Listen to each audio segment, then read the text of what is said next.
All right, so I used to use Notion for literally everything: school, life, expenses, content, all of it. But after a while, my Notion setup got so messy that honestly it felt like a chore even using it. So I built my own life dashboard.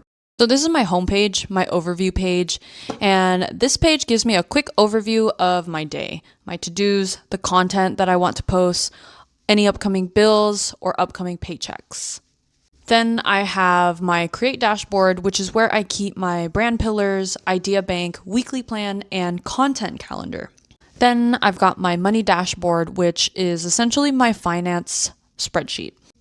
It tracks my income, expenses, leftover money, any recurring payments, account balances, and even how I feel about the month. In the back end, it's doing the calculations, so the numbers can actually make sense for me.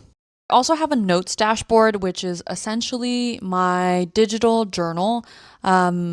I've split it into a few different tabs or types. Here I've got my mood board, which is still a work in progress. I'm still trying to figure out what this is solving for me and how I want it to look. Finally, I've got my favorite part, which is my website dashboard. This lets me manage parts of my actual website like my about page, portfolio, blogs, and contact info. Tech-wise, my favorite assistant, Claude, and I developed this with JavaScript. On the back end, I use Firebase and Cloudflare for my DNS.